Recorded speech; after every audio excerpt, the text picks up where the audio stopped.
Lors de ma première rencontre avec notre invitée du jour, elle se présente d'emblée comme femme de l'ombre, orchestrant les rouages percutants du projet Cœur Niamala, créé avec son mari Honoré. Cependant, dans son attitude transparaît une urgence palpable, un besoin pressant de se positionner pour donner vie à quelque chose de nouveau.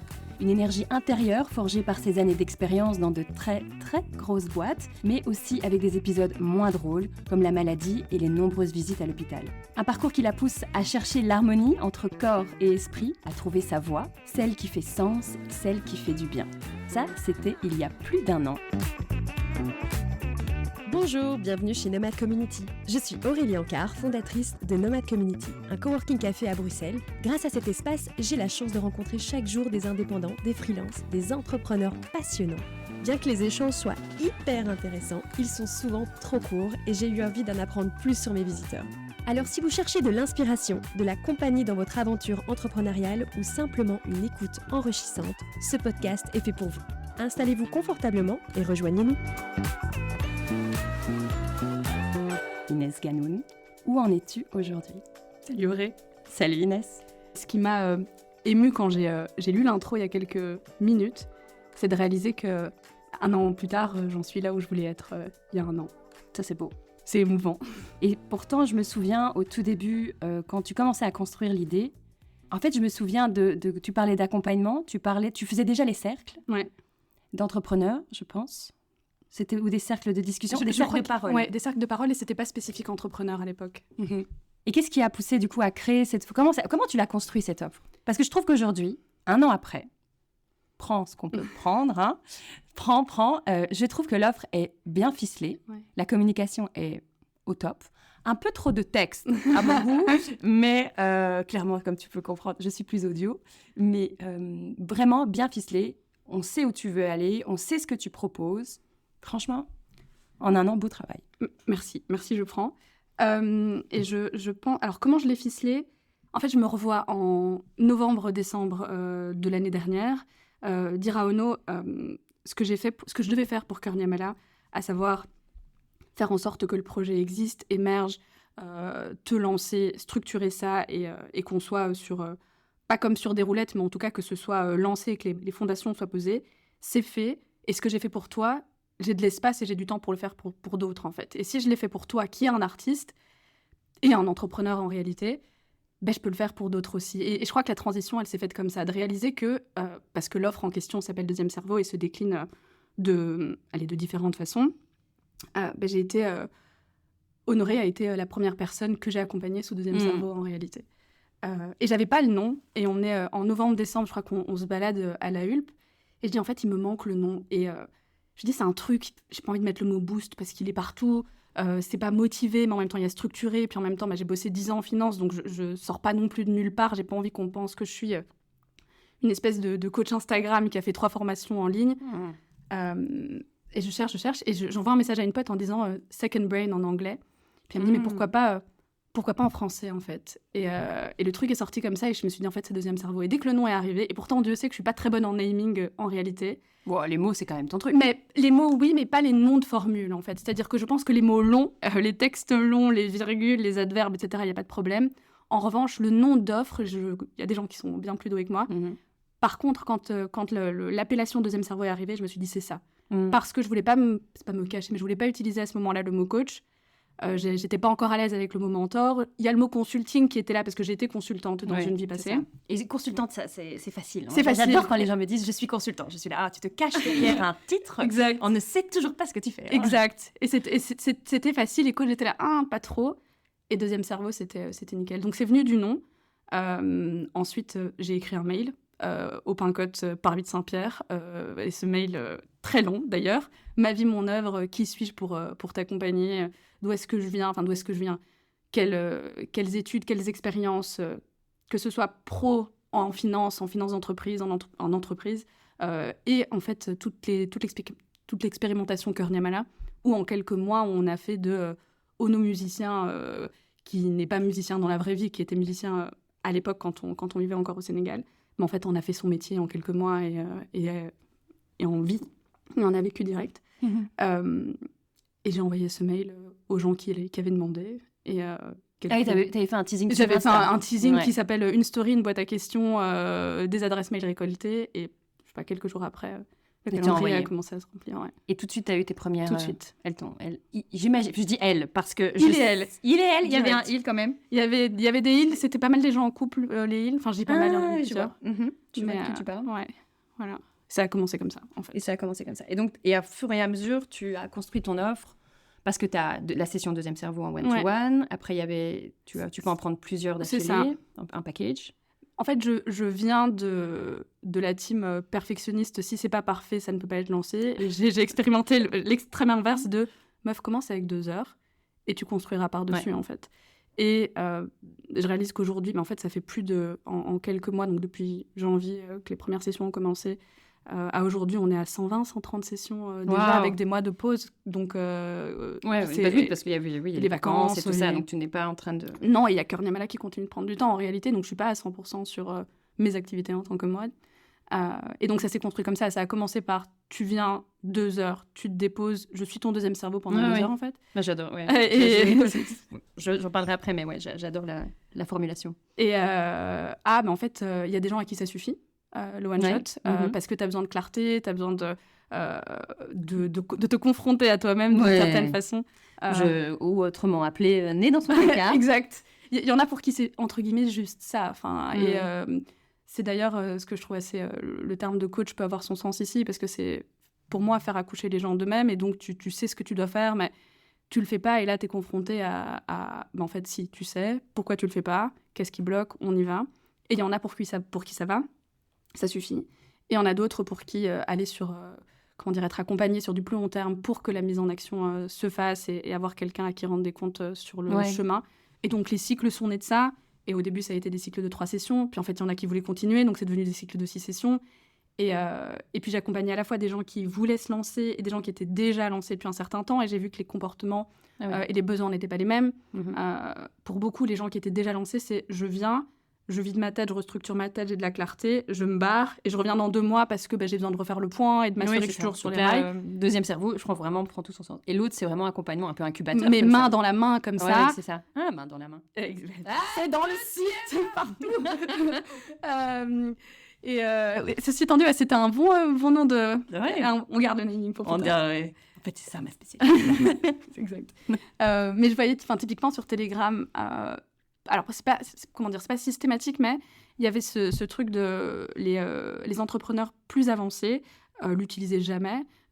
Et ceux qui débutaient avaient vraiment besoin de cette réassurance presque quotidienne. Et qu'est-ce que tu en penses, donne-moi ton avis, etc.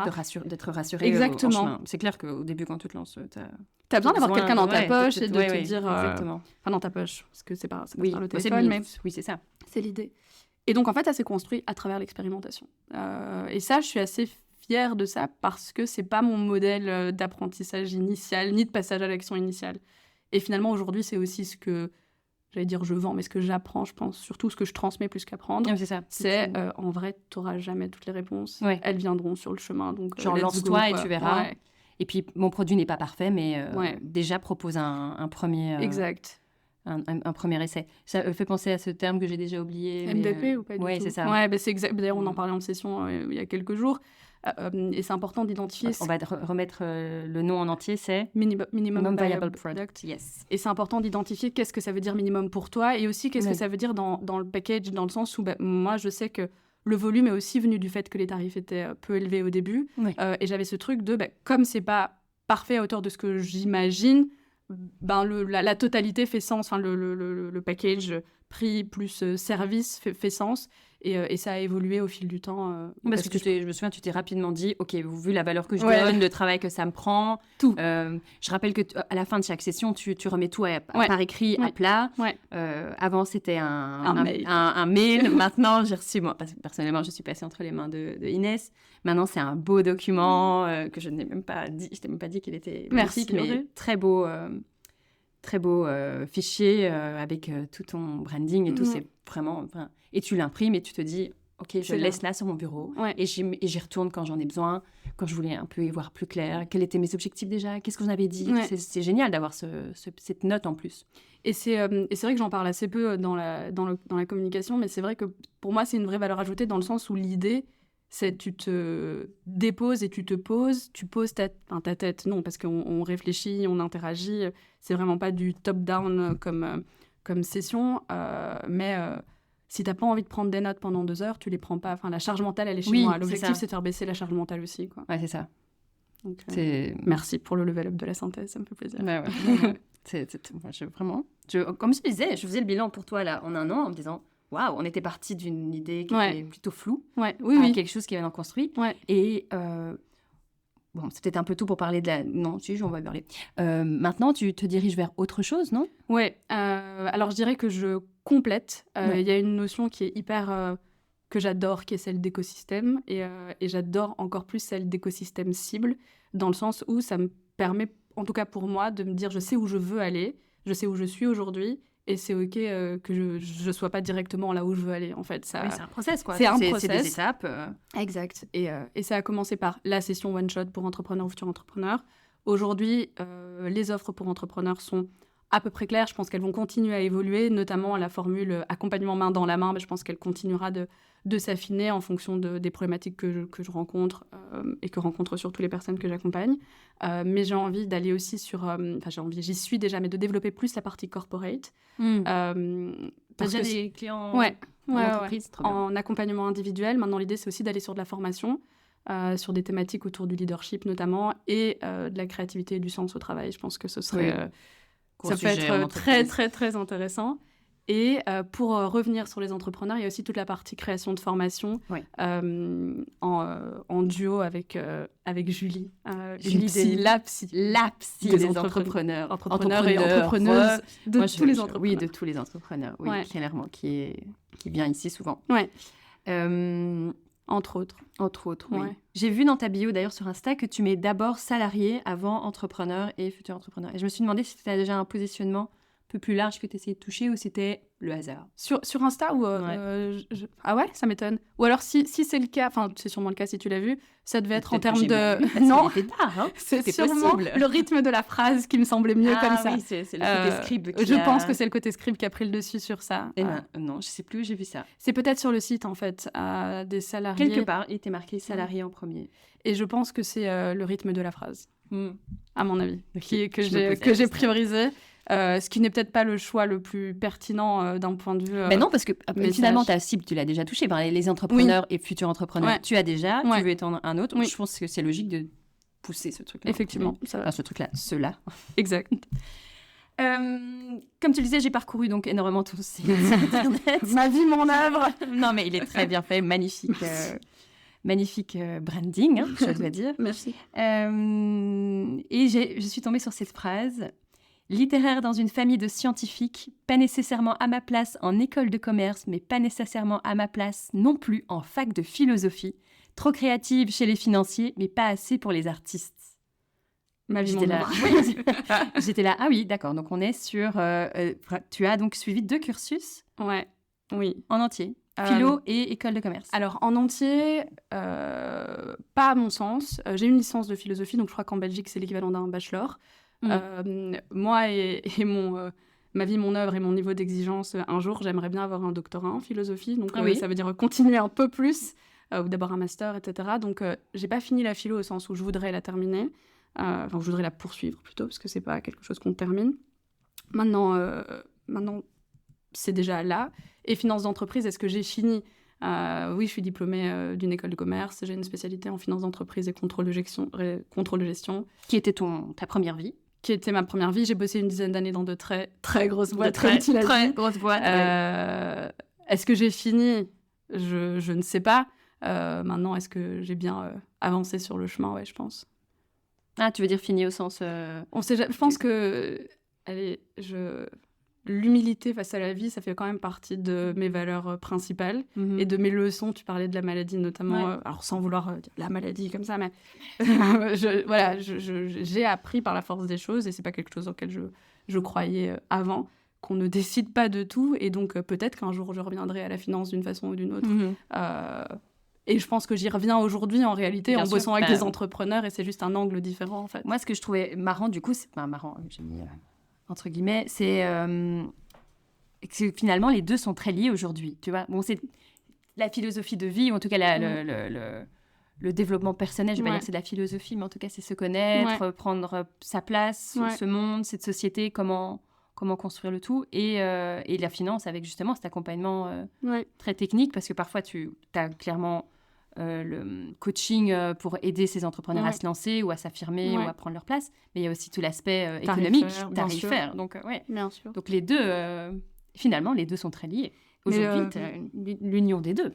J'enlèverais le finalement en réalité, parce que tout a toujours été très lié pour moi. Et je pense que j'étais une très bonne ou une bonne financière parce que j'avais le côté philo, /perché, /créative. Et que c'est ça qui faisait... En finance, on croit que c'est beaucoup les chiffres. Et c'est beaucoup les chiffres en réalité, mais c'est aussi beaucoup la capacité d'interaction avec les gens qui ont l'information. Et cette capacité à fédérer et à faire passer des messages, etc. Donc, c'est pas seulement... en tout cas dans la manière dont je le faisais, mettre des millions dans des cellules Excel. Et donc, la philo m'a toujours aidée pour ça, le côté humain, etc. Et j'ai toujours eu mes meilleurs jobs parce que j'avais fait de la philo. Je me rappelle de mon premier entretien, on me dit qu'est-ce que tu veux faire dans la vie ?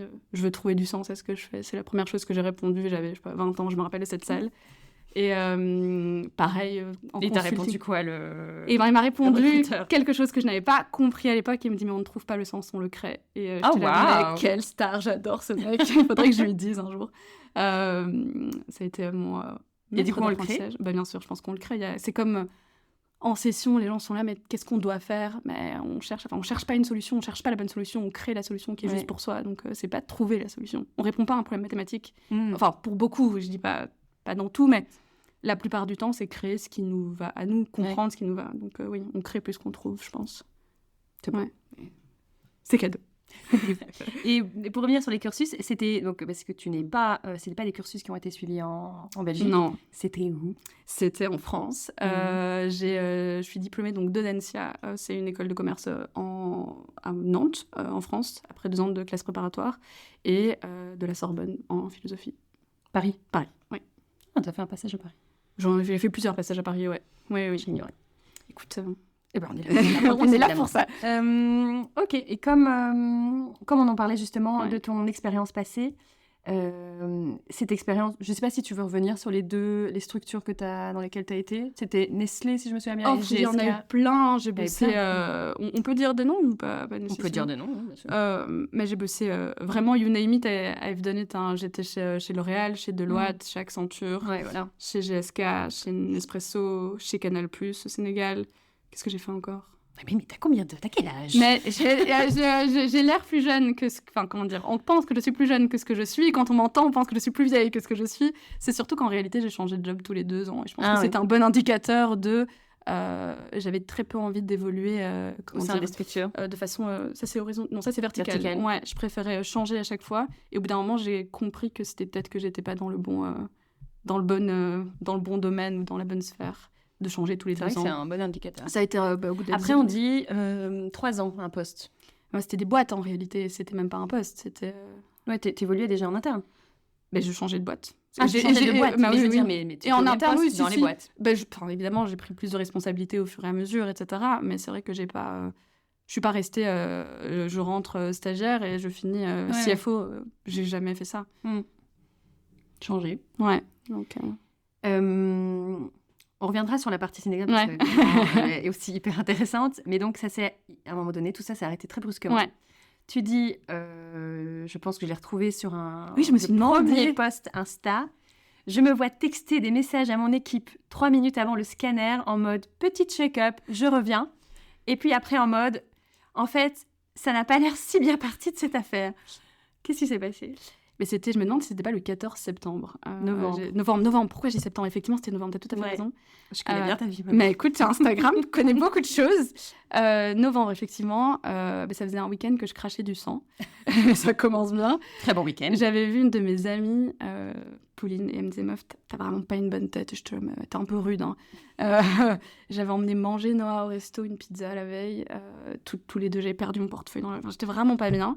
Je crache du sang, et je venais de regarder Breaking Bad, et donc je me suis dit, je suis peut-être à l'article de la mort. Et en fait, c'est con, mais j'ai souvent eu des trucs très graves, notamment parce que, non, pas notamment parce que, mais je me suis présentée aux urgences toujours très tard, vraiment à quelques minutes, heures de très D'un grave. dénouement fatal. Ouais, et donc là, je me dis, bon, ça pue un peu. Je vais 3 fois à l'hôpital à 3 moments différents. On trouve rien. On cherche pas bien, je pense. La 3e fois, donc le 14 novembre. Donc tu craches du sang et ils ne trouvent rien. Non, ils me font d'abord une radio. Ah, vous avez peut-être mal à la gorge. Ensuite, la 2e fois, on me dit, peut-être que vous exagérez un peu, puisqu'il était 11h du soir. Le lendemain matin, je dis, non, ça va pas. Et en fait, j'étais en train de faire une embolie. Ouais, c'était très chaud. Une embolie pulmonaire qui a failli être fatale. Et c'était le soir même, il y avait les présentations de budget pour l'année à venir. Et donc, c'était vraiment un gros meeting. Et donc, j'étais là, mais non, mais je vais me connecter. Et en fait, je vois l'urgentiste et le pneumologue qui arrive, genre, ne bouge pas, qui me file des anticoagulants. Et en mode, écoute, une demi-journée après, c'était terminé, quoi. Non. Ouais, si. Si. Écoute. Horrible. Ouais, c'était assez chaud. C'était assez chaud. Moi, je réalise pas. Ouais. En fait, j'ai beaucoup été confrontée à ce truc de je vais bien et je vais d'un coup plus bien. Enfin, il y a eu plusieurs épisodes par le passé et je réalise pas que c'est très très grave en fait. Et que c'est quand je relis ce message où je me dis mais je suis vraiment folle. Enfin, je crache du sang et je suis là que je me connectais à mon meeting. Enfin, ça en dit aussi long sur le rapport que j'avais au travail à l'époque, quoi. Mais que beaucoup ont. Et que beaucoup ont et que il faut à chaque fois un moment fatal où tu te rends compte en fait que. Et ben, c'est aussi un truc que les priorités, ils ont pas mis au bon endroit. Que il faut un moment fatal, j'essaie de le déconstruire parce que je crois qu'on est beaucoup dans ce truc, on donne tout jusqu'au moment où. Et il y a vraiment cette notion d'équilibre et d'écologie intérieure qui devient de plus en plus importante pour moi. On en parle de plus en plus aussi autour de nous. Mais pour toi, jusque-là, ça a été comme ça. Et c'est aujourd'hui quelque chose que auquel je suis très, très attentive. En tout cas, de plus en plus. Je ne suis pas encore une experte en écologie intérieure, mais j'ai des red flags qui sont plus... J'ai plus besoin de cracher du sang, on va dire. On va dire ça comme ça. C'est ça. Et puis tu prends des pauses aussi, tu fais... Non, je veux dire, Mais disons que... Tu t'arrêtes de temps en temps. Ça fait partie du modèle cible que j'essaie de construire. On va dire ça comme ça, pour faire une phrase de ça se construit sur la durée. Mais ça fait 1 an, 2 ans. J'ai aussi une maladie auto-immune du côlon. Enfin, ça fait partie de tout l'historique où les crises sont de moins en moins fréquentes, etc. Donc, je pense qu'il y a quand même des choses qui ont été mises en place. Ouais, donc, oui. Tu t'es écoutée ? J'essaye. C'est un apprentissage. C'est un apprentissage, mais de chacun. Exact. Et je me dis aussi, avec maintenant, tu diriges 2 activités. Ouais. Donc, c'est... Beaucoup. Oui. Je dirige 2 activités, j'ai un enfant et je prépare un marathon. C'est pas mal. Pardon. Je viens de faire une... Donc oui, c'est beaucoup. Ouais, c'est vrai. Ouais. C'est beaucoup. Mais en même temps, c'est beaucoup, mais est-ce que tu sens que tu arrives à un moment où tu atteins ta limite là maintenant et que tu te dis, ok, ouais. Je pense c'est-à-dire que je sens qu'il y a des choses à ajuster. Je pense notamment ce qu'on disait par rapport à comment Deuxième Cerveau s'est construit. Il y a eu beaucoup de volume et Környamala, il y a aussi beaucoup de volume. Donc on a des problèmes que j'aurais rêvé avoir il y a quelques années. Enfin, vraiment, c'est-à-dire que il y a trop. Vous devez refuser. On doit refuser, on doit augmenter les tarifs. Et déjà plein. Sur Környamala 2024. Et en fait, Környamala, il y a Környamala et il y a Honoré Quadio. Et je pense que je suis aussi femme de l'ombre d'Honoré Quadio, l'artiste, quoi. Et donc, oui, Ono est quasiment booké jusqu'en juin. Donc, c'est énormément de travail. Et aujourd'hui, il y a trop. Et donc, j'essaie de mettre en place des choses... Là, ces jours-ci, pour calmer le jeu un peu. Des petites soupapes de décompression, des moments off. Et puis en fait, surtout, nous, on prend des décisions du type, je clôture mon agenda, je suis moins flexible qu'avant. C'est-à-dire, avant, on m'appelait la veille en me disant, moi, j'ai entendu parler de toi. Vraiment, genre, Et t'as oui, bien sûr, demain. Exactement, sans aucun souci. Là, tu dis, ok, très bien, on prend rendez-vous, on structure les choses. Là, ce sera janvier, quoi, par exemple. Et c'est ok, c'est pas grave. Madame est bookée jusqu'à... Elle le sera en tout cas quand elle va bientôt clôturer son agenda parce que y a le fait que c'est beaucoup, ça c'est une chose, et il y a aussi le fait que je n'ai pas envie que d'être dans l'opérationnel et que comme je pense beaucoup long terme, y a ce truc d'en fait si tu veux développer tes projets long terme, tu dois y consacrer du temps. Et je suis le cordonnier le plus mal chaussé sur ce domaine-là. Et je pense qu'avec Környamala qui est plein et Ono qui est booké, et moi qui commence aussi à l'être, on a cette opportunité aussi de penser long terme et de faire évoluer nos activités dans le sens qui nous intéresse. Mais donc, il faut créer ces espaces de créativité et de réflexion. Et ça veut dire passer à côté d'un peu de chiffre d'affaires parce que refuser certaines choses. Pour pouvoir avoir une journée de réflexion, une semaine. Exact. Et donc, c'est ce que j'essaie de mettre en place maintenant. Et Noah, ton fils, il a quel âge ? Il a 5 ans. Et comment il voit ses parents avec 3 activités au total à la maison, c'est... Marrant. C'est marrant et d'ailleurs j'y pensais hier parce que donc j'avais un cercle pour entrepreneuses Et il était là et il installait les coussins. Ouais, et puis quand on allait faire des courses, parce qu'il y a généralement à manger au cercle, il me disait « Oh, mais tu vas en cercle, j'ai trop hâte d'aller en cercle. » Pour Kör Niamala, il prend les instruments.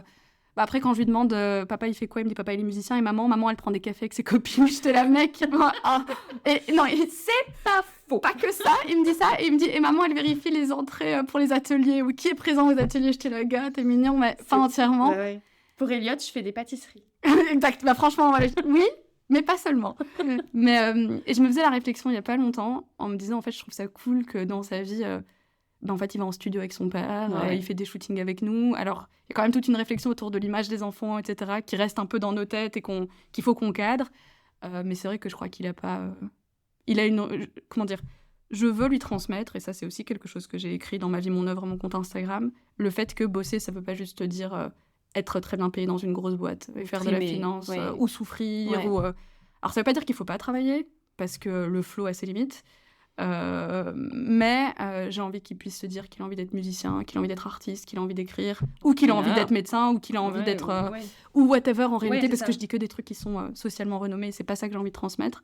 Mais je trouve qu'on lui offre une fenêtre sur ce que peut être le travail qui est intéressante aujourd'hui. Et surtout de pouvoir d'aimer profondément ce que tu fais et de pouvoir comprendre comment le développer. Ouais, donc ça c'est chouette. Ouais. On se marre bien. C'est notre collègue Noah. Trop mort. À fond. Trop mignon. Tu disais tout à l'heure, donc tu as eu une vie. Donc il y a Kör Niamala. Ouais, Kör Niamala. Kör Niamala est très lié au Sénégal. Oui. Tu as nommé tout à l'heure que tu étais... disons qu'il est lié à Honoré, et qui est musicien percussionniste. Et puis il y a eu une partie de boutique qui n'est presque plus. Mais voilà, il y a un lien très fort au Sénégal, oui. Et tu disais tout à l'heure que tu as travaillé au Sénégal. Ouais. Du coup, je pense qu'il y a un gros dossier Sénégal. Oui, il y a un gros dossier Sénégal. Et il y a un gros dossier Sénégal et maladie, d'ailleurs. Je peux faire la transition comme ça. J'étais en consulting. J'ai un peu pareil que l'embolie pulmonaire. J'ai fini chez un médecin parce que ça n'allait vraiment pas. Et le médecin me regarde en me disant « Mais vous êtes jaune, vous faites une jaunisse, partez vite à l'hôpital. » Et en fait, je n'ai pas quitté l'hôpital pendant 3 semaines. Et j'avais une pancréatite. Et j'étais la star de l'étage parce que j'avais un truc hyper... qu'on n'arrivait pas à diagnostiquer. Donc, là, tu es au Sénégal. Non, là, je suis avant de partir au Sénégal. Avant, ok. Donc, j'ai eu 3 semaines pour réfléchir à ma vie, mon œuvre, à l'hôpital Tenon, chambre sur cours, comme ça. Et je te laisse, si je sors d'ici vivante, parce que vraiment... Encore une fois, tu pensais que tu allais y passer. Okay. Je pensais, les médecins pensaient que j'avais un cancer du pancréas. Je me grattais très fort. Et en fait, on pensait que j'étais allergique au drap. Mais non, c'est ma bile qui sortait par mes pores de la peau. Normal. Donc, ça coulait jaune sur mon corps. Enfin, franchement, c'était très trash. Et donc, je me suis dit, si je sors de là, le consulting ne va plus me voir. Et donc, j'ai trouvé... je regardais et j'ai vu une offre de VIE à Dakar. Et en fait, mes grands-parents maternels ont vécu à Dakar. Et j'étais là, ça c'est Dieu, l'univers, les chakras, whatever, qui m'envoie un signe. Cette offre d'emploi, elle est pour moi. Et alors, la seule fois où j'ai utilisé LinkedIn, feu LinkedIn qui reviendra peut-être sur le devant de la scène, pourquoi j'ai envoyé un message à la directrice financière en disant, en fait, ce job... genre par la porte, par la fenêtre, c'est moi qui dois l'avoir, quoi. Et on a fait l'entretien et je l'ai eu. Et du coup, je suis partie à Dakar. C'était encore en novembre, le mois sacré. Et je suis partie à Dakar, je pense, le 1er février ou le 30 janvier. Et encore avec un traitement à la cortisone pendant 3 mois. J'avais des bandages partout. J'étais encore malade. Ouais. Et tu viens de dire un truc, c'est vrai qu'on n'en a pas parlé, mais est-ce que c'est le travail en entreprise qui a, selon toi, déclenché tout ça ? Est-ce que c'est... Je pense que c'est beaucoup de choses. Non ? Ouais. Je pense que j'ai un système immunitaire qui est ce qu'il est. Après, il y a le terrain et il y a ce qui l'exprime. Et moi, j'ai fait tout ce qu'il fallait faire pour l'exprimer. J'ai tout donné. Et du coup, il s'est très, très bien exprimé. J'ai eu un rapport très, très, très conflictuel. Enfin, pas conflictuel avec le travail, mais je suis vraiment... mais disons que je viens d'un espace, d'une famille, d'un univers. Et moi aussi. Enfin, c'est-à-dire qu'il y a moi, il y a ma famille, il y a la société, il y a toutes ces couches et je les ai toutes intégrées. De la performance, il faut être très bon, il faut gagner de l'argent, beaucoup, il faut beaucoup travailler, etc. Donc, je travaillais 80 heures par semaine, facile. Ouais. À l'époque. Et ça, tu dis, la société, d'accord, là, je vois bien pourquoi. Tes parents ? Parce que mon père... Alors, mes parents sont 2, et c'est la lutte des classes. C'est-à-dire qu'il y en a une qui a compris et qui a eu la vie qui fait qu'elle a pu comprendre que profiter, c'était bien. Et il y a le transfuge de classe par excellence qui s'en est sorti par le travail, qui est du coup mon père, et qui nous a toujours dit, le travail c'est la santé, il faut travailler, etc. Donc, ça vient de là, je pense, en partie. Et ils faisaient quoi, tes parents? Mes 2 parents sont professeurs à la fac et chercheurs. Et mon père, c'est l'aîné. Mes grands-parents paternels ne savaient pas lire, ne savaient pas écrire, etc. Donc c'est vraiment... il s'est extrait de son milieu pour devenir enseignant-chercheur à la fac, à travers le travail. Et les mathématiques, comme il le dit. Donc, les mathématiques, c'est la vie, évidemment. C'est aussi pour ça que j'ai pas fait que de la philo, parce que je viens des scientifiques, quoi. Elle est en sciences aussi, ma mère. Et donc, je postule, parce qu'on est sur Dakar, on est sur le VIE, Sénégal, madame, et puis j'arrive. j'arrive, et je débarque, et voilà. Et je suis contrôleur de gestion et bras droit de la directrice financière dans la filiale sénégalaise de Canal+. Canal+. Ouais, et c'était génial. Ouais, t'as adoré. Incroyable. Et d'ailleurs, c'est les 2 années de ma vie où j'ai été le moins malade, parce que ma vie était la plus équilibrée. Donc ça veut quand même dire que, en tout cas pour moi, l'équilibre est facteur de stabilité physique. Enfin, émotionnelle et donc physique, je pense. Pour beaucoup, hein. Oui, non, évidemment. Ça m'a l'air d'être une formule qui peut s'adapter à pas mal de monde. Je pense, mais ce que je voulais dire par là, c'est que je prends avec beaucoup de pincettes aussi les gens qui te disent fais du sport et bois de l'eau et du coup tu iras très bien. Oui, non, en fait, quand ton corps, il y a des trucs qui dépassent juste l'attention que tu peux porter et ta marge, comment dire. Je parle beaucoup de part de responsabilité parce que tout ne dépend pas que de nous, en fait. Hein, donc, il y a quand même mon terrain immunitaire, il y a quand même... Mais il y a se connaître, non? C'est ça aussi, se connaître. Oui, il y a se connaître. Pour connaître son équilibre individuel. Oui. Et donc Dakar, génial. Génial. Ouais. Et du coup, qu'est-ce qui se passe? Qu'est-ce qui se passe à Dakar? On rencontre qui? Et à Dakar, on part avec son ex-copain, dont on se sépare au bout d'un mois. Oui. Et quelques semaines après... Les voyages font souvent ça, j'ai l'impression. Et je vois un mec qui fait de la musique. Et je me dis, toi, t'es pas mal. Et ça commence comme ça. Okay. Voilà. Et on se marie. On décide de se marier quelques semaines ou quelques mois après. Quoi? Ouais. Semaines ou mois? Ouais. Enfin, on s'est rencontrés, je pense, en juillet 2015. On s'est mariés en octobre 2016. Et sachant qu'il a fallu 6 mois de préparation de mariage, donc... En fait, vos premiers 6 mois, vous les avez passés à préparer votre mariage? Presque. La deuxième tranche de 6 mois, on a préparé le mariage. Mes parents ont rencontré Honoré physiquement 2 jours avant mon mariage. Ok. Voilà. Ouais. Excellent. Ouais, ça, c'est marrant. Pourquoi l'urgence de se marier? Pas d'urgence de se marier, plus ce truc de... En fait... C'était évident. Oui, c'était absolument évident. Et je crois qu'il y a plusieurs choix. Et je reflétais là-dessus il n'y a pas longtemps. Enfin, j'y pensais. C'est pas du tout saut de s'enfiler, le filet va apparaître, enfin c'est pas du tout mon délire, ou en tout cas pas entièrement. En même temps, il y a 2-3 choix dans ma vie où je savais que je devais les faire, je savais pas l'expliquer, je les ai faits, c'était les meilleurs. Le premier, c'est partir de 1 an pendant mes études en finance pour aller faire de la philo. Ça, c'était quand même un peu what the fuck à ce moment-là. Oui, parce que tout le monde t'a dit, mais qu'est-ce que tu fais? Que fais-tu, mon enfant? Le deuxième, c'était, j'avais quand même une carrière qui était toute tracée en consulting ou en finance d'entreprise à Paris. Et dire non, je me barre au Sénégal en étant malade comme un chien, etc. Incroyable. Avec ma petite boîte de médicaments je te jure, et mon régime sans sel. Le troisième, ça a été de voir Renaud et de me dire on va se marier. Et le quatrième, on est en train de le vivre aujourd'hui, je pense, sur de quitter cette stabilité, cette assurance, ce statut social que j'avais pour entreprendre. Ah oui. Ouais. Trop bien. Voilà le Sénégal. Et donc de là, Honoré musicien. Ouais. Vous êtes au Sénégal, ouais. Tu es encore dans la consultance. Qu'est-ce qui fait que vous débarquez en Belgique? Parce que finalement, tu n'étais pas en Belgique du tout avant. Ouais. On débarque en Belgique parce qu'on cherche un territoire neutre. Et on voulait être dans un endroit où on connaissait personne et où personne nous connaissait. On n'est pas... Alors, religion par religion, mais en tout cas, vraiment, Ono et moi, on est... Tu prends les 2 personnes les plus opposées, on n'a pas la même couleur de peau, les mêmes origines, les mêmes milieux sociaux, la même religion, enfin, il n'y a rien qui va a priori.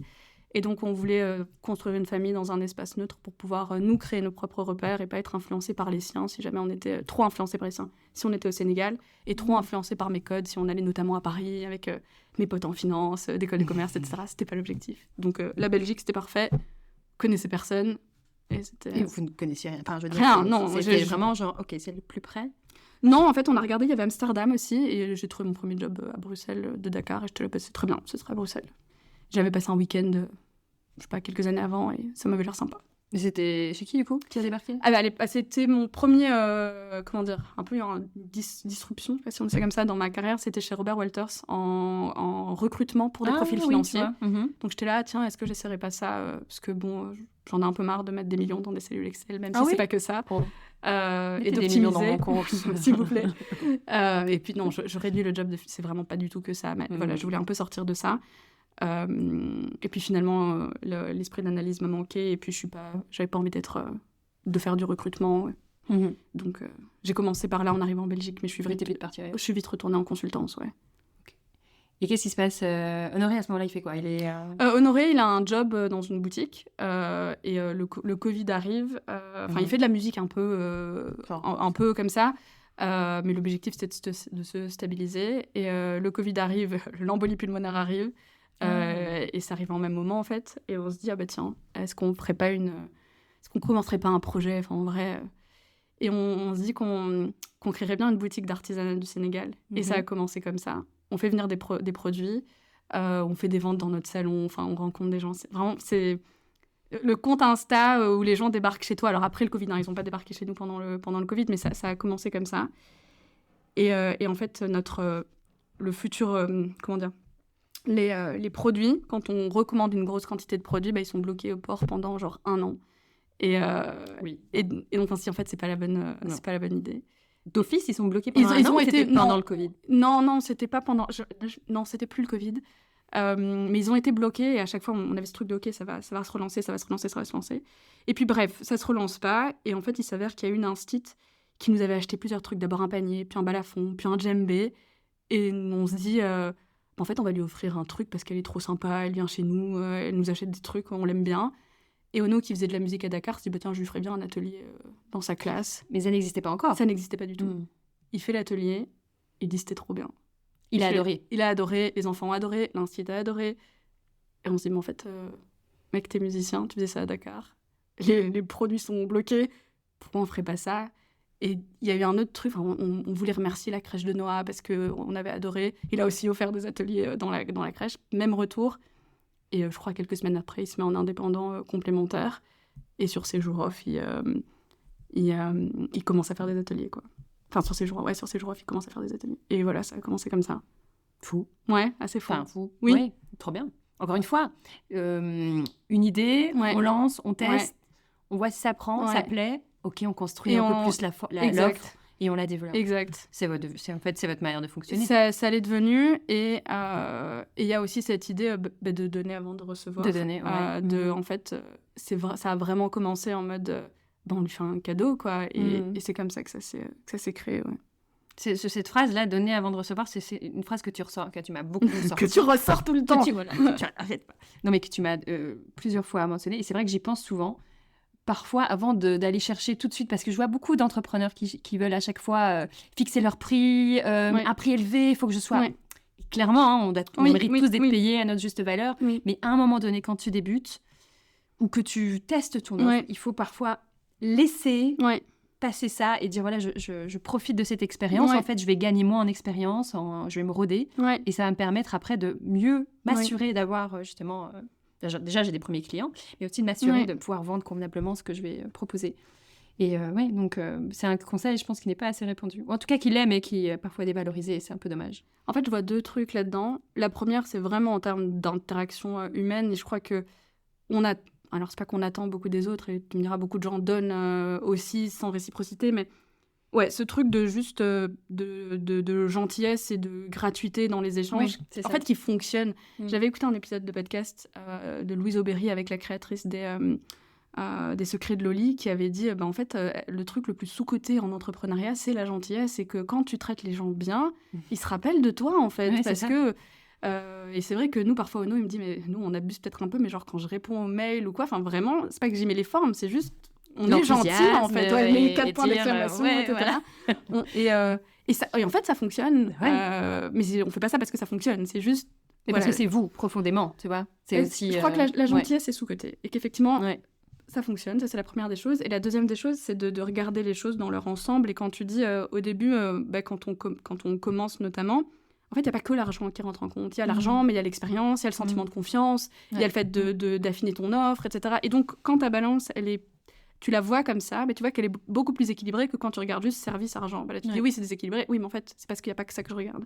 Et je me dis, les premières sessions de Deuxième Cerveau, je regrette pas du tout. En tout cas, parce que aussi, j'étais dans une position où c'était OK de ne pas être rentable pendant un temps. Ça, c'est la notion de privilège et d'avoir conscience aussi de qu'est-ce qu'on est en capacité de faire ou pas, notamment financièrement.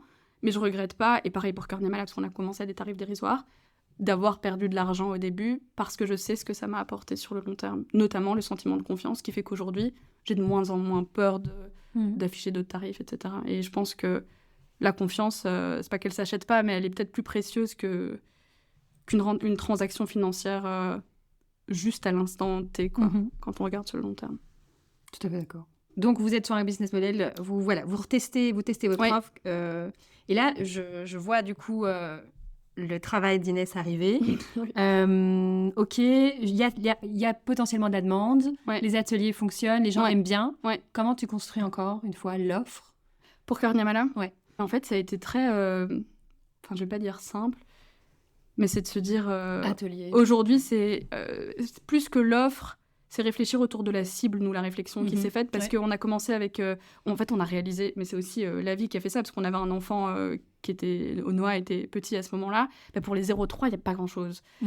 Donc, on a commencé par les 0,3, et ça a très vite fonctionné. Donc, en fait, 0,3/3,6, parce que 0,3, ça a été beaucoup pour les activités du week-end, dans les écoles, les maternelles.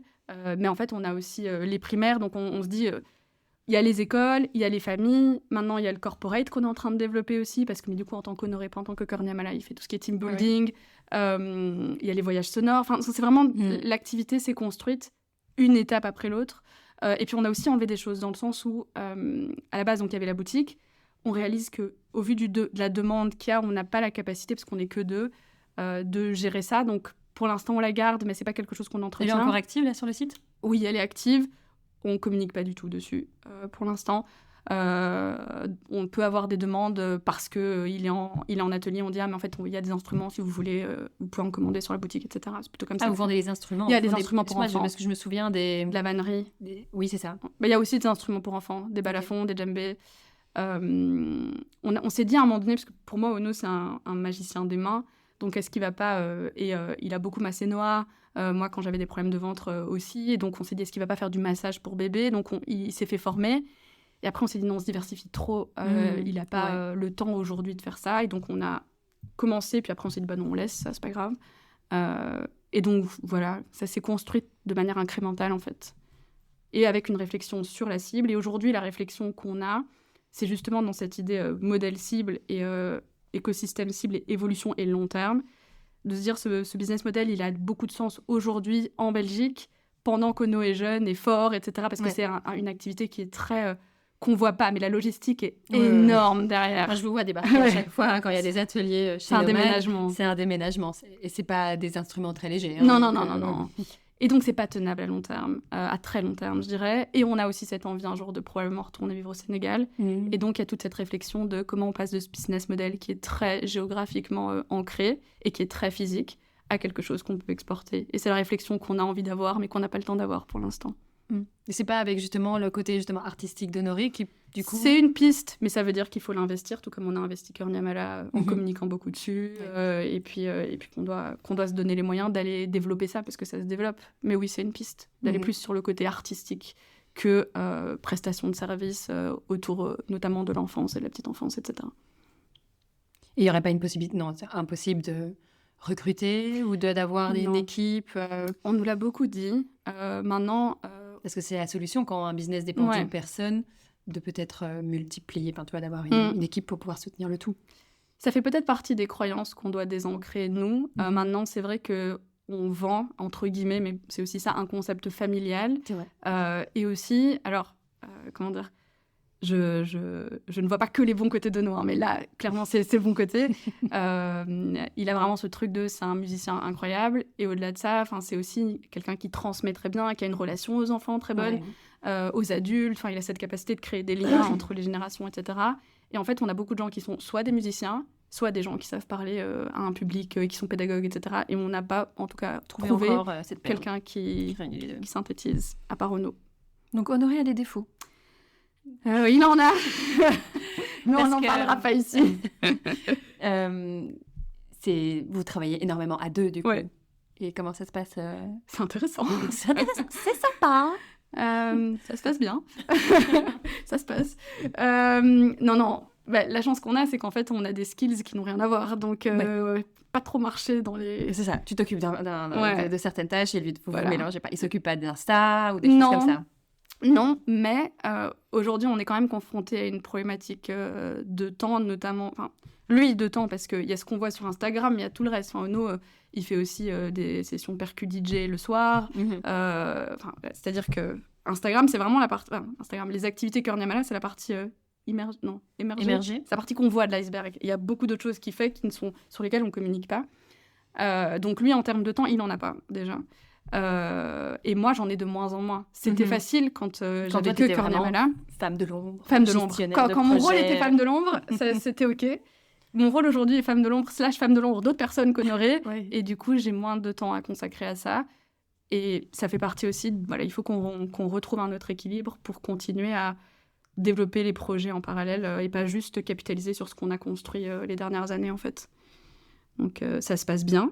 Mais on a des ajustements à faire. Et aujourd'hui, on se dit souvent, mais on est coloc, associés, collègues.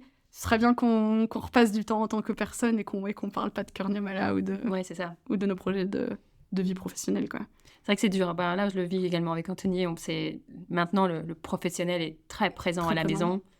maison. On essaye de trouver, nous, des projets propres à la maison pour, Ouais. tu vois, justement Ouais. revenir sur de l'ancrage Ouais. couple, famille, Ouais. papa, maman, Ouais. et de ne pas avoir à chaque fois le boulot en tête, quoi. C'est... On n'y arrive pas, ça je vais pas mentir, on n'y est pas encore. Hein. Ouais, mais je crois que c'est compliqué. En même temps, quand tu travailles par passion, Ouais. c'est trop chouette, tu vois, Oui. de pouvoir partager nos points de vue différents sur Ouais. l'activité ou les relations qu'on a eues différemment. Genre, moi, je parle avec des clients Ouais. principalement. Lui, il va être plus avec des fournisseurs ou des problèmes plus techniques. Mais du coup, tu vois, Ouais. regarde, j'ai entendu ça Ouais. aujourd'hui, j'ai discuté de ça. Et du coup, oui. Et C'est comme quand tu partages ta journée après une journée de boulot classique, en Ouais. fait. Sauf que c'est de l'associé à côté de à toi. fond. Et puis je trouve que c'est, comment dire, l'entrepreneuriat pour moi c'est un peu une phrase bateau Pinterest, mais un chemin initiatique et c'est vrai qu'on grandit beaucoup, Ouais, énormément. on progresse beaucoup, on développe, on se développe Énormément. personnellement. Mais Ça, tu es ça me- confronté à toi-même. Voilà. Il y a pas... Enfin, ouais, Et donc j'ai l'impression pas mieux que pour grandir. nos niveaux d'échange sont beaucoup plus profonds et beaucoup Mm. plus intéressants aujourd'hui aussi. Donc ça reste quand même une porte d'entrée de connexion qui est folle. Mhm. Maintenant, ce serait bien que ce ne soit pas classé. Voilà, avec le temps. C'est ça. Bientôt s'en va, c'est ça qui dit Léo Ferré, je sais pas. Tu ne m'auras pas. Je crois qu'on a fait un beau retraçage de parcours Ouais. de tes vies, hein, parce Ouais. qu'on a été Ma vie, mes vies, mon œuvre. Euh, Mes vies, mes œuvres. Tu te prépares du coup bientôt pour un marathon. Ouais. Le sport a débarqué, non, a pas débarqué, À a redébarquer. redébarqué dans Ouais. ta vie récemment. Ouais. C'est très présent Oui. sur. Tu en parles énormément. Yes. Influenceuse sportive. Voilà, Inès Gannon c'est ça. aujourd'hui. Next step. Qu'est-ce que t'apporte le sport? Ah, presque tout, hein. Presque tout. Le sport m'apporte... grave. Voilà. Tu Ouais. as 2 heures. J'ai 2 heures. Non. Esprit de synthèse. Bah, déjà, je me sens bien. Enfin, je me sens mieux. Avant, je le faisais pour le résultat. Maintenant, je le fais pour ce que je ressens, en fait, quand... Avant, c'est-à-dire au début. Quand je l'ai repris, je le faisais pour comment j'allais me sentir après. Aujourd'hui, mais juste, j'aime courir. Donc, en fait, ça m'apporte beaucoup de plaisir sur le moment. Donc, ça, c'est hyper cool. Tu trouvais que c'était nocif avant, la notion de résultat Non. c'était juste pour, ou c'est juste pour la reprise, pour te dire Oui, je vais c'est- atteindre mes objectifs, Ouais. et maintenant c'est bon, tu les as atteints, et donc c'est Enfin, je ne les ai pas encore atteints, mais je dirais que j'ai plutôt retrouvé le stade de plaisir où je suis contente pendant l'effort et pas seulement parce que j'ai fait l'effort après, en fait. Donc, juste, je kiffe. Donc, ça, c'est la première des choses. Ensuite, ça m'apporte... en fait, ça me permet de renouer avec l'effort. D'un point de vue mindset, pour utiliser un grand mot, c'est complètement fou. Enfin, j'ai ce truc de si j'arrive à faire des choses que j'ai jamais fait, ça veut dire qu'il y a d'autres choses que j'ai jamais fait que je peux réussir à faire. Et donc, le sport, pour moi, c'est vraiment cette porte d'entrée pour débloquer un peu le champ des possibles, comme ça. La notion de discipline est très présente. La notion tout ce que j'expérimente en ce moment de un pas après l'autre. Le plan d'entraînement pour un marathon, il est hyper intéressant parce qu'il y a beaucoup de parallèles à faire avec comment est-ce qu'on voit l'entrepreneuriat. J'allais y venir, le lien avec le sport et l'entrepreneuriat. Les temps de récup sont très importants. Ça, moi, j'avais pas capté au début. Du coup, je me suis blessée plein de fois. Tu dois courir, t'apprendre à courir lentement pour courir vite et longtemps. La consistance plutôt que l'intensité. Un sprint par marathon, aujourd'hui, je le vis pour de vrai. Qu'est-ce que ça veut dire un sprint par marathon ? Ça se construit progressivement. La courbe, elle n'est pas linéaire. Il y a des semaines où ça va avancer, mon nombre de kilomètres par semaine va augmenter, puis je vais me blesser, puis ça va rebaisser. Et la courbe, c'est une courbe, en fait. C'est pas linéaire. Et donc, c'est génial. Et puis le sentiment de dépassement de soi qui est assez fou. Il y a une phrase, je lisais dans un bouquin, parce que du coup, maintenant, je lis beaucoup de coureurs, et qui disait, si tu as un problème et que tu trouves pas une solution pendant ta sortie longue, c'est qu'il y a peut-être pas de solution. Et c'est vrai que les meilleures idées, je les ai eues quand je courais, ou sous la douche, mais beaucoup quand je courais aussi. C'est au moment où ton esprit est libre et il peut... Oui. Et puis rien que ça, en fait, parce que j'ai pas mal de sorties longues ces temps-ci. Sorties longues, c'est une vingtaine de kilomètres, donc 2 heures. 2 heures. 2 heures. Oui, 2 heures. Donc, dans ta vie, là, avec Kerniyamala, gestion de projet pour Honoré, Inès, et bientôt, je sais, l'académie, un peu comme ça, qui arrive, avec la formation en ligne. Tu trouves le temps de courir 2 heures par semaine ? Non, bien plus. Du coup, les 2 heures, c'est sur la sortie longue du dimanche. En moyenne, je suis à, je pense, 5 heures de course par semaine et je fais un peu de muscu à côté. Et tu es maman. Et j'ai un enfant, ouais. Non, je crois qu'on n'a pas la même... non, mais du coup, je vois plus mes amis. Les mêmes semaines. Non. Visiblement, tes journées sont plus... T'as plus d'heures que moi, je crois. Non, mais il y a d'autres piliers de ma vie que je gère pas. Ma vie sociale pendant des années... et pour autant, je suis entourée par des gens que je trouve exceptionnels, mais j'ai fait très peu d'espace pour mes amis, et ça revient progressivement maintenant. Mon appart. C'est-à-dire que maintenant, je retrouve un semblant d'organisation familiale où je me demande plus à 21h ce qu'on va manger. Voilà, il y a eu plein de trucs où c'était pas juste ça, c'est pas ça la priorité, quoi. Donc, voilà. Non, rien n'est parfait du tout. Non, oui. Mais en tout cas, c'est impressionnant de tout l'accomplissement, et alors le sport en plus, quoi. Enfin, tu vois, c'est... En fait, je me dis souvent... C'est pas juste une session de sport. Non. Tu vois, genre comme moi maintenant, à 13h, sport avec Sophie. Coucou Sophie. Non, c'est beaucoup plus régulier, donc c'est impressionnant. Après, pour moi, ça sert mon business aussi. Enfin, ça rentre... je me dis, en me foutant de ma gueule, je fais ce marathon et je triple mes prix, quoi. Ou je fais de l'ultra-trail et je vais commencer à augmenter mes tarifs, parce qu'il y a ce truc de j'incarne ce que je dis, en fait. Et je me sens de plus en plus puissante en faisant ça. Et pas puissante en mode par rapport aux autres, mais par rapport à moi. Enfin, j'ai confiance après, tu sens que tu peux vraiment déplacer des montagnes. De plus en plus, ouais. Et un pas après l'autre. Et ça, c'est ouf, le un pas après l'autre. Ouais. Step by step. Step by step. Mais tous les jours un peu, etc. Et un peu de repos entre tout ça. Et beaucoup de repos. Et tout ça. De la connaissance de soi. La connaissance de soi. Ouais. Ça m'apporte tout ça, entre autres le sport. C'est beau. Viens courir avec moi, Auré. Avec plaisir. Allez. Je pense qu'on a fait le tour de tout ce que je voulais te demander. Il y a des choses que tu voudrais ajouter, dont on n'a pas parlé ? Non, hein. On a... Un conseil que tu voudrais donner aux gens qui nous écoutent, ouais. Un conseil. Je donne pas beaucoup de conseils, hein, pourtant. Non, mais quelque chose, une petite leçon que tu as appris, peut-être, je ne sais pas. Tu te dis ça, si le monde pouvait l'entendre, ça serait bien. Parce que clairement, c'est le monde qui va nous écouter. Bien évidemment, bien sûr. Non, mais la dernière fois, j'étais justement en train de courir et je me suis dit, tiens, qu'est-ce que je voudrais qu'on me souhaite ? Et j'ai bien aimé la réponse que je me suis faite. Alors, formulons-la. Et je me suis dit, j'aimerais qu'on me souhaite la santé et du courage. Et je crois que... Et ça, en fait, en le disant, je me dis, ça peut être culpabilisant, parce que surtout les entrepreneurs aujourd'hui font preuve de beaucoup de courage au quotidien. Et en même temps, je crois qu'il y a beaucoup de choses qu'on sait qu'on doit faire, qu'on doit, avec des guillemets sur le devoir, etc., et qu'on ne fait pas. Et je crois qu'il s'agit de commencer par là. Plutôt que d'aller chercher à l'extérieur de soi la solution, la stratégie, la personne qui a compris et qui va nous faire comprendre, que sais-je. Tu es en train de remettre en question ton accord? Non, du tout, parce que je pense que c'est toujours très utile d'avoir quelqu'un qui te permet de formuler c'est quoi le truc que tu as envie de faire, mais que tu as un peu peur de faire et qui te fait un petit peu de courage pour aller le faire. Tu parles de ce courage-là, quoi. Ouais. Ok. Le truc que tu sais que tu as envie de faire et que tu dois faire, mais que tu fais pas, bah fais-le. Et c'est ce que je me dis, en fait. Donc, je nous souhaite de la santé et du courage, et puis un peu de temps, quoi. Oui, cette notion. Et ça ira.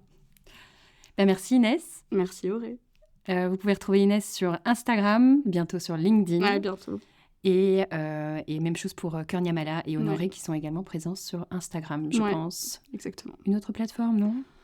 La toile, le site, les deux sites cœurniamala.com, honoréquadio.com et inesgk.com. inesgk.com. Exact. Merci beaucoup Inès d'avoir été ma première invitée sur ce podcast et j'espère te revoir très vite chez Nomade. Avec un immense plaisir, je suis là pour le triple americano. À bientôt. À bientôt. Merci d'avoir écouté cet épisode jusqu'au bout. Si cet épisode vous a plu, n'hésitez pas à le partager et à nous laisser 5 jolies étoiles pour que l'on brille de 1000 feux sur toutes les plateformes. Pour suivre toute l'actualité de Nomade Community, rendez-vous alors sur Instagram, TikTok et Facebook où nous pourrons échanger sur cet épisode. À très bientôt.